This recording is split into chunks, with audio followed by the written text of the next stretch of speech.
Olá, meus queridos amigos e amigas, tudo bem com vocês? Sejam bem-vindos ao nosso canal Fala Sério Pastor.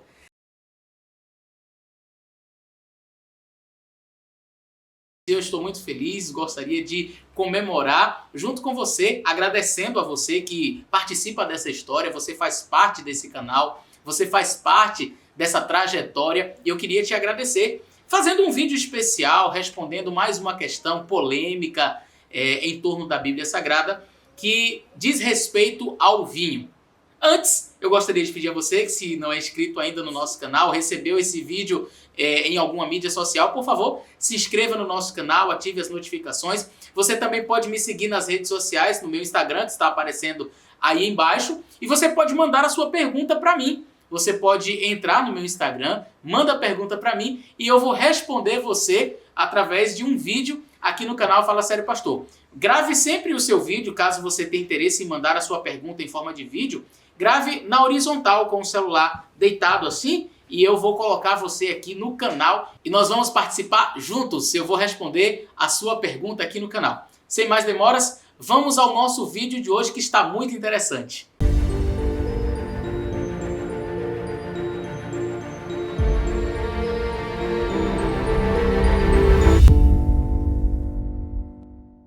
Muito bem, hoje nós vamos responder mais um vídeo da internet, como eu mencionei, falando sobre o vinho.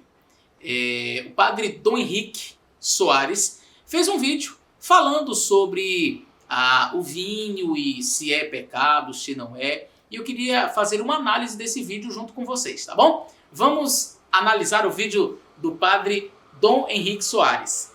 A primeira pergunta de hoje, a pessoa que mandou não quis se identificar, mas disse que alguns agentes de pastoral, até padres, ficam criticando. Não tem jeito, se é católico, se você bebe uma cerveja, já é contra o testemunho do pessoal da pastoral da sobriedade.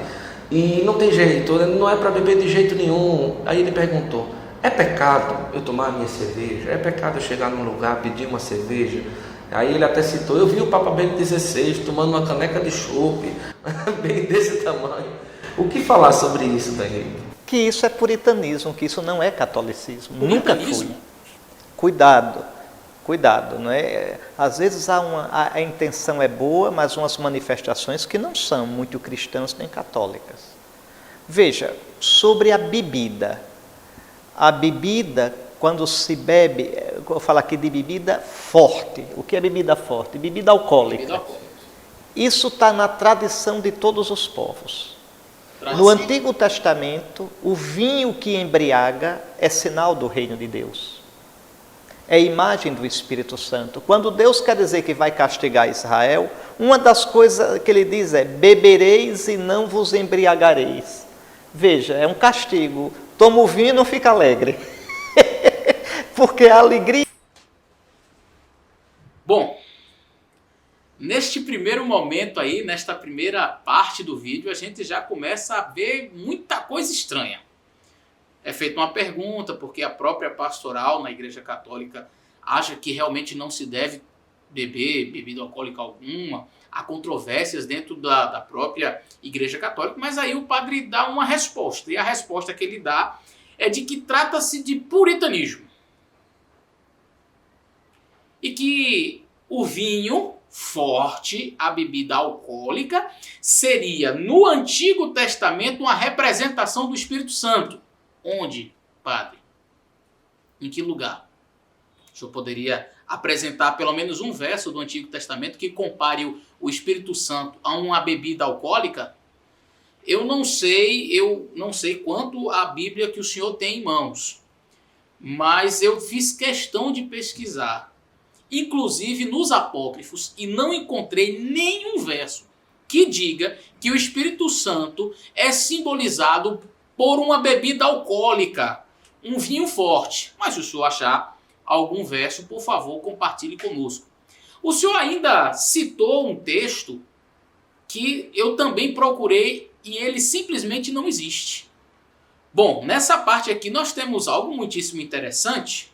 O padre chega a dizer que no Antigo Testamento, quando Deus queria punir alguém, quando Deus queria castigar alguém, ele não permitia que o vinho embriagasse. E aí cita que há no texto bíblico a expressão vós bebereis e não vos embriagareis. Padre, sinceramente, eu já li a Bíblia várias vezes, toda. Eu nunca vi esse verso. Mas quando o senhor falou com tanta convicção, eu disse, rapaz, não é possível. Eu devo ter passado por alto nesse texto. Eu já devo ter lido sem prestar atenção. E aí então eu fui pesquisar, porque eu disse, não é possível, eu devo ter passado por alto. Li, pesquisei, fui na Bíblia de ponta a ponta e procurei. Depois fui para os apócrifos, eu disse, vai que na Bíblia católica tem alguma menção assim. E aí fui lá nos apócrifos, pesquisei e não achei nenhum verso, nenhum, que diga, bebereis e não vos embriagareis. Que este era um castigo de Deus, a pessoa beber e não se alegrar, como disse o Senhor. Padre, isso, eu não diria, não é nem apócrifo. Isso é invenção. O senhor está inventando um texto e aplicando esse texto à Bíblia, um texto simplesmente inexistente. Não existe. E aí, se o senhor quiser também, tem o direito de o senhor expor, né, para a comunidade católica, para os evangélicos, para a pessoa que está assistindo a este meu vídeo, o senhor pode vir e apresentar esse verso. Olha, pastor, o senhor falou que não existe, mas está aqui o texto. Bebereis e não vos embriagareis. Porque em toda a Bíblia, nem na Bíblia que tem os apócrifos, que é a Bíblia católica, nem a Bíblia produzida pela Sociedade Bíblica do Brasil, eu encontrei. Em nenhuma, tá? Nenhuma. Agora, se o senhor tiver, mostre pra gente. Vamos continuar vendo o vídeo. Porque a alegria do vinho no Antigo Testamento é um sinal de bênção de Deus. Eu não estou falando aqui de ser alcoólatra, de ser dependente do álcool.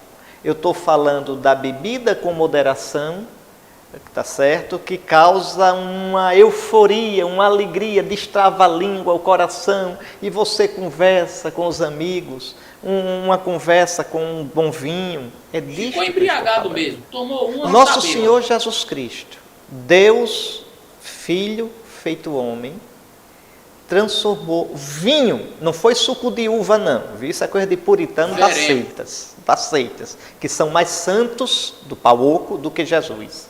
Eu estou falando, tá certo, do Evangelho de nosso Senhor Jesus Cristo. Jesus consagrou. Santos do pau oco? Jesus transformou em vinho mesmo, não era suco de uva. Olha, padre, eu não sei, eu vejo assim uma forma bem estranha de abordar a questão, e a gente vai fazer um estudo assim mais aprofundado aqui, analisando a língua original. Eu percebi que o senhor não teve essa preocupação em ir ao original, olhar quais são as palavras que são utilizadas ali. O senhor simplesmente afirma categoricamente, Jesus transformou em vinho alcoólico. Vinho mesmo, não suco de uva. Com que base? Com que base? Na linguística, me parece que não. Mas nós vamos fazer uma análise mais à frente, detida sobre isso daí. E deixa eu só dizer uma coisa para o senhor. Querer afastar-se do vinho, das bebidas alcoólicas, seguindo o princípio bíblico, que eu vou apresentar aqui vários textos acerca do assunto, não é puritanismo e não é ser santo do pau oco, não. É querer ser cristão verdadeiramente. É ser apenas um cristão que quer obedecer a palavra de Deus. Vou continuar vendo o vídeo. Jesus consagrou vinho. E o vinho da Terra Santa é tão forte que se coloca um pouco d'água nele. Por isso que em todas as missas se coloca um pouco d'água no vinho. E disse, isto é o meu sangue. São Paulo recomenda que Timóteo tome um pouco de vinho para o estômago. Então, nos mosteiros os monges tomavam vinho. No Brasil não tomam não, porque não é nosso costume. Mas nos mosteiros da Europa, em todo almoço e jantar tem vinho. E São Bento manda, diz na Santa Regra, diz, olha, não é o ideal, isso no século VI, mas já que a gente não pode convencer os monges que tomem, aí coloca a medida para que não se embriague. Então, você tomar um vinho, tá certo? Você tomar uma cerveja, não é? Nos limites, não tem problema algum. Não é pecado nem venial. Tá certo? Bom, vamos então fazer uma análise do que diz a Bíblia, não é? Aí foi falado de tradição, foi falado dos monges, Foi falado do Bento, do Papa, né, o Bento. Foi mencionado várias coisas. O que eu percebi menos, aliás, o que não teve foi Bíblia. Não teve um verso da Bíblia citado, mencionado alguns que não existem e um que existe que será explicado, que foi o caso aí de Timóteo como medicamento. Mas a gente vai falar sobre isso na análise do estudo que nós vamos fazer sobre o vinho, tá bom? Para nós fazermos uma análise mais responsável do que diz a palavra de Deus, primeiro é necessário a gente perceber que na palavra vinho, que é traduzida em nossa Bíblia, nós encontramos bênçãos e maldições. Nós encontramos momentos que se fala do vinho como se fosse uma bênção, tá? Você vai encontrar, por exemplo, no livro de Salmos 104:15, uma referência ao vinho que alegra o coração, e não tem nada a ver com o que o padre falou sobre bebereis e não vos embriagareis, não tem nada a ver, o contexto é completamente outro. Você vai encontrar também textos como Isaías capítulo 28, verso 7, onde fala que o vinho faz errar o coração, faz a mente errar. O vinho pode ser associado ao regozijo, à alegria, como você pode ver em Eclesiastes 10 e o verso 19, mas também pode ser associado à ira, como você pode ver em Isaías 5, verso 11. O vinho pode ser utilizado para descobrir as vergonhas de Noé, como está relatado no livro de Gênesis, no capítulo 9, o verso 21, mas também usado nas mãos de Melquisedeque, o sacerdote, ele pode ser uma bênção para Abraão, conforme está lá no livro de Gênesis, no capítulo 14 e no verso 18. Então, pastor, explique essas dicotomias, essas aparentes contradições. Vamos lá? Vamos começar fazendo uma abordagem sobre o vinho no Antigo Testamento. E a primeira coisa que eu preciso dizer a você é que existem pelo menos 3 palavras distintas, palavras diferentes para vinho no Antigo Testamento. A primeira palavra em hebraico para vinho no Antigo Testamento que eu quero destacar é yain. Yain. Esta palavra é utilizada ali em Gênesis, no capítulo 9, o verso 21, e ela é usada indistintamente, tanto para vinho fermentado quanto para vinho não fermentado. Grave isso. Ela pode ser utilizada tanto para vinho com fermento quanto para vinho sem fermento. Esta palavra hebraica, ela é usada indistintamente, ok? Esta palavra yain, ela ocorre cerca de 140 vezes no Antigo Testamento, tá certo? A segunda palavra é tirosh. Tirosh ela ocorre em torno de 38 vezes e ela diz respeito ao vinho bom, aquele que não é fermentado, aquele vinho que não é alcoólico, conforme está em Deuteronômio, capítulo 12, o verso 17. Então a palavra tirosh, ela é sempre utilizada para o vinho bom, aquele que nós chamamos de suco de uva, tá certo? A terceira palavra é a palavra shechar. Shechar, esse som gutural aí, ela é utilizada em torno de 23 vezes e ela serve para denotar o vinho alcoólico. É também chamado bebida forte. Tá? Ela vai acontecer ali, por exemplo, em Provérbios capítulo 31 e o verso 6. Quando diz, dai bebida forte aos que perecem. Tá? E vinho, aqueles que são amargurados de espírito. Então esta palavra shechar, ela significa vinho forte, bebida forte. Tá? Dito isso, avancemos um pouco mais na compreensão deste assunto. A Septuaginta, que é a versão grega do Antigo Testamento, traduziu a palavra yain, que é aquela que pode ser utilizada indistintamente, tanto para vinho forte quanto para vinho não forte, o vinho fermentado ou não fermentado, traduziu esta palavra por oinos. Esta palavra, então, oinos, é muito interessante porque ela no Antigo Testamento sempre foi utilizada para traduzir yain e tirosh, que pode ser utilizado indistintamente, yain, e tirosh, que é só para a bebida boa, a não fermentada. Agora, impressionante é que a expressão oinos nunca foi utilizada para traduzir a expressão shechar, que é aquele vinho forte, aquela bebida alcoólica, tá? Então nunca oinos foi utilizada para descrever o vinho forte. Nunca. E aí você já começa a perceber que quem fez uso da língua grega preferiu utilizar a palavra oinos para traduzir tirosh, que é o vinho bom, e yain, que pode ser utilizado para as duas coisas. Mas quando vai referir-se ao vinho forte, à bebida forte, ele não utilizou roinos. Tá? Isso é muito interessante. Por quê? Porque a gente vai perceber que esta palavra, então, não é utilizada para uma referência à bebida forte. Vamos avançar um pouco mais. O The Seventh-day Adventist Bible Dictionary diz o seguinte: Arão e seus filhos, os sacerdotes, foram estritamente proibidos de beber vinho ou bebida forte ao entrarem no tabernáculo para ministrar diante do Senhor, conforme está em Levítico 10, verso 9. Os nazireus eram igualmente proibidos de unir vinho enquanto estivessem debaixo do voto. Os recabitas viveram um exemplo digno de nota de abstinência permanente do vinho, aderindo estritamente ao mandamento de seu ancestral, Jonadab, para abster-se dele. O livro de Provérbios está repleto de advertências contra a indulgência com o vinho e bebida forte. O vinho zomba daqueles que o usam, conforme está no capítulo 20, o verso 1, e os recompensa com ais, com dores, com lutas e feridas sem causa. No seu fim morderá como uma serpente e picará como um basilisco, o verso 32 nos diz.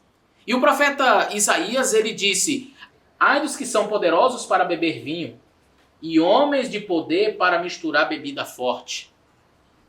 Daniel e seus companheiros deram um digno exemplo pela recusa de beber o vinho do rei. Ao jejuar posteriormente, Daniel absteve-se de carne e vinho. Não é, portanto, possível terminar este primeiro momento, esta primeira parte, fazendo análise do vinho no Antigo Testamento sem enfatizar que Deus veementemente fala contra o uso do vinho forte, da bebida alcoólica ali no Antigo Testamento. E isso se agiganta, se avoluma no livro de Provérbios escrito por Salomão, onde várias passagens mostram que nós devemos nos abster, nós devemos nos afastar do vinho, da bebida forte. Certo? Vamos agora a uma análise do Novo Testamento. Assim como no hebraico, a língua grega também traz 3 palavras para vinho. A primeira é roinos, que eu já mencionei para vocês.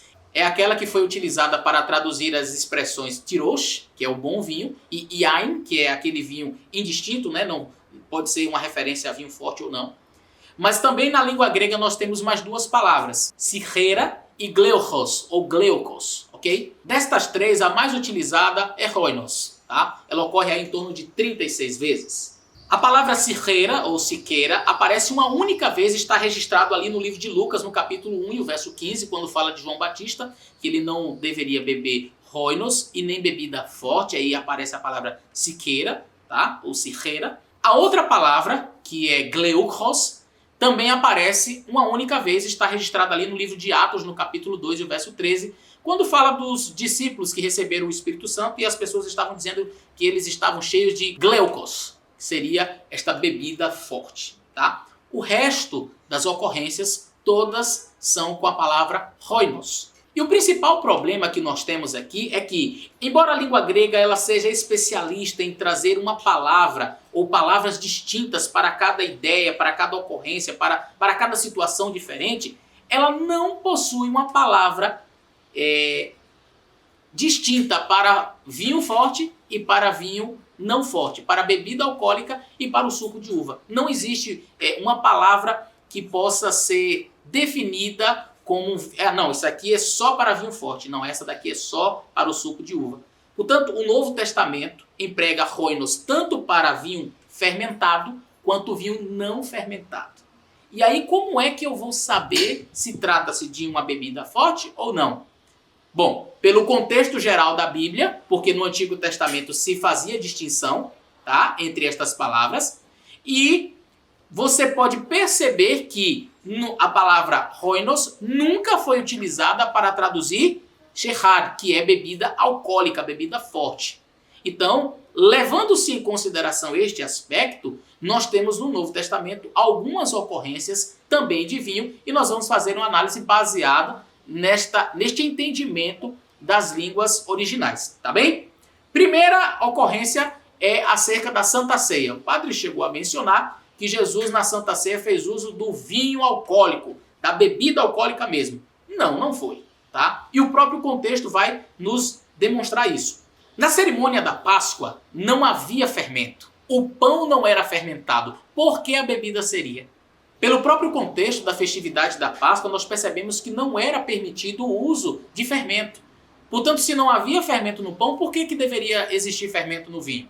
Ademais, no texto que refere-se à Santa Ceia, que está no livro, por exemplo, de Lucas, capítulo 22 e o verso 18, quando Jesus fala do suco de uva, olha como ele diz, verso 18, porque eu vos digo que não beberei do fruto da vide até que venha o reino de Deus. E aí você pode dizer, mas o vinho fermentado é também do fruto da vide. Sim, a gente sabe, mas não é o fruto puro da vide. Teve o fermento, teve o processo alcoólico. Então aqui a gente percebe, a gente extrai do texto que é uma referência ao suco de uva, o fruto da vide. Eu não beberei deste fruto da vide, ou seja, o suco de uva, e não ao vinho fermentado. Tá? Nas bodas de Caná da Galileia, nós podemos aprender também que Jesus não fez a transformação de água em vinho alcoólico, por alguns motivos. Primeiro, porque Jesus não ia contradizer todo o restante da Bíblia, que fala que não se deve usar o vinho forte, a bebida forte. E segundo, dizer que a palavra oinos no grego refere-se apenas à bebida forte é muito temerário, é uma argumentação frágil, porque a gente sabe que esta palavra, primeiro, nunca foi utilizada para traduzir shehar, que é bebida forte no Antigo Testamento, e ela pode significar as duas coisas, porque ela também é uma tradução de yain, que era indistintamente utilizada para vinho forte ou não. Então eu chegar e dizer, não, Jesus transformou em bebida forte, é querer dizer que aquela expressão, aquela palavra significa sempre bebida forte, o que não é o caso. Tá? Muito bem, avançando. Esta foi uma passagem utilizada pelo padre para justificar o uso da bebida alcoólica quando Paulo diz para Timóteo, e ele usa a palavra oinos, que ele deveria não se abster do vinho por causa do seu estômago estava fraco. Você vai encontrar isso em 1 Timóteo capítulo 5, verso 23. Eu quero ler para vocês o que diz o The Interpreter's Bible, no volume 11, página 445, e diz o seguinte: sendo que na ocasião o vinho era considerado como útil na medicina, indicado na cura de uma variedade de doenças, a prática da abstinência total significa renúncia ao vinho não apenas como bebida, mas também como remédio. Essa prática é prejudicial, diz o autor, tendo Timóteo um estômago fraco ou por causa de suas frequentes enfermidades, ele não devia hesitar em usar um pouco de vinho. O verso ilustra muito bem o senso comum, o ponto de vista moderado do autor. Ele não defende nenhum vinho como prazer. A religião é demasiado séria para isso. Mas quando ele chega a recusar remédio, ele traça ali então um limite.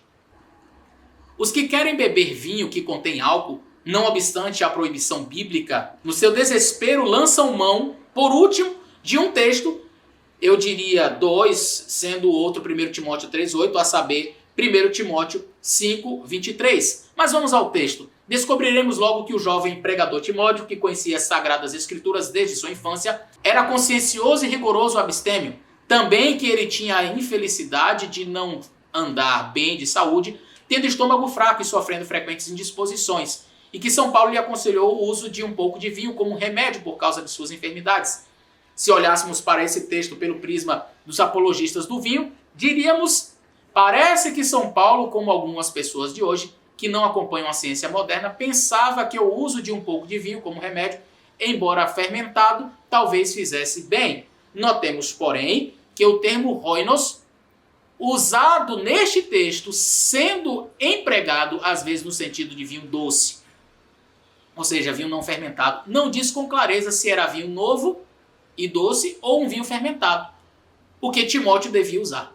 Mas mesmo que fosse vinho fermentado, existe muita diferença entre o uso um pouco no caso de uma doença e o beber vinho fermentado, de preferência ao novo e doce, sob uma infinidade de pretextos fúteis, desprezando assim a palavra de Deus, que no Velho Testamento proíbe em 134 textos diferentes o uso do vinho fermentado, e no Novo Testamento coloca na categoria de libertinos, idólatras, maldizentes, adúlteros, ladrões e assassinos os bebedores de vinho dessa qualidade, deixando claro que os bêbados não herdarão o reino de Deus.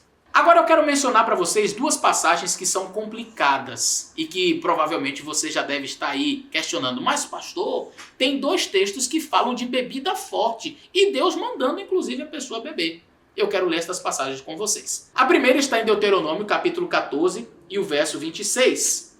Deuteronômio 14, o verso 26, diz o seguinte: e aquele dinheiro darás por tudo o que desejar a tua alma, por vacas e por ovelhas, e por vinho e por bebida forte. Aí aparece aquela palavrinha aqui, bebida forte. E por tudo o que pedir a tua alma, come-o ali perante o Senhor teu Deus e alegra-te tu e tua casa. Ou, então a Bíblia está mandando beber bebida forte, pastor.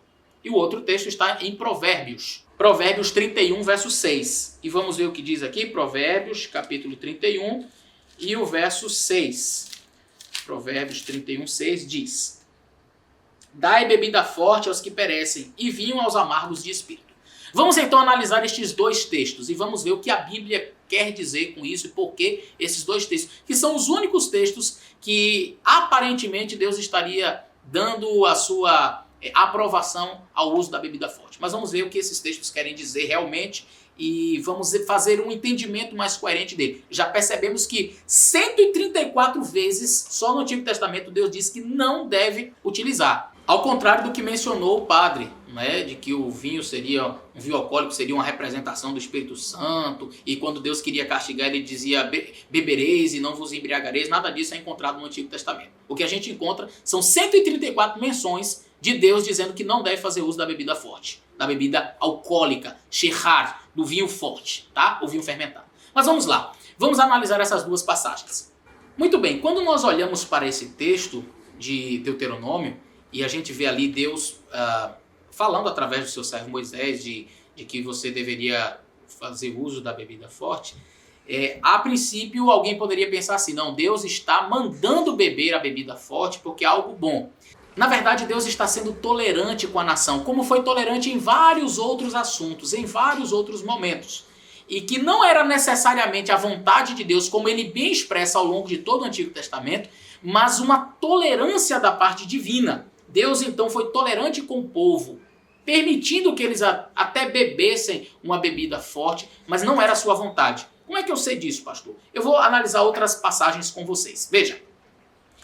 Quando nós olhamos para Abraão, nós percebemos que Abraão tinha duas esposas. Pergunto, Deus ele estava satisfeito? Era vontade de Deus que Abraão tivesse duas esposas? Você sabe que não. Biblicamente, o homem foi feito para ter uma esposa somente. Mas o contexto da época, as culturas pagãs daquela época, tinham várias esposas. E Deus foi tolerante. Quer ver um outro exemplo mais claro que este? A escravidão. Levítico 25, 44 nos diz o seguinte: e quanto a teu escravo ou tua escrava que tiveres, serão das gentes que estão ao redor de vós, deles comprareis escravos e escravas. Então, pastor, claramente Deus está sendo a favor da escravidão. Deus ainda diz, olha, comprareis deles escravos e escravas. Então Deus é a favor da escravidão. Então devemos todos retornar à escravidão, porque o texto está dizendo, comprareis das nações ao redor escravos e escravas. Não, nós temos que entender que naquele contexto, Deus foi tolerante com este aspecto, porque a cultura local, aquela cultura, era uma cultura de escravidão. Então Deus foi tolerante, permitiu ao povo, e aí não que este conselho de Deus nós devemos acatar hoje. Olha, veja, o próprio Deus diz aqui que nós devemos então comprar escravos. Então vamos comprar escravos ainda nos dias de hoje. Não, Deus estava sendo tolerante com o seu povo, diante de uma cultura, diante de uma ideia que se tinha na época. Da mesma forma o vinho. Você vai perceber que em vários lugares Deus condena o vinho. Aí agora Deus é tolerante, falando ali, olha, através de Moisés, beber a bebida forte. Aí você pega um texto onde mostra a tolerância de Deus, a paciência de Deus com o povo, e aí 134 no Antigo Testamento onde Deus condena e quer fazer daquele texto o texto para você utilizar para fazer o uso da bebida alcoólica. Querido, a Bíblia ela deve ser analisada dentro do seu contexto mais amplo, do seu contexto geral. Não tente pegar um texto isolado da Bíblia para fazer dele a sua regra doutrinária, tá certo? O vinho, ele deve ser abandonado. O vinho forte, o vinho fermentado, a Bíblia diz que nós não devemos fazer uso. Agora, o vinho bom, o vinho não fermentado, que na Bíblia muitas vezes é usada a mesma expressão, este vinho pode ser utilizado, é uma bênção, um suco de uva, tá bom? Que Deus abençoe você. Espero ter te ajudado com este vídeo. Compartilha com seus amigos para que eles também entendam este assunto, se tiverem dúvidas. E vamos juntos fazer aquilo que é a vontade de Deus. Um grande abraço e até o nosso próximo vídeo.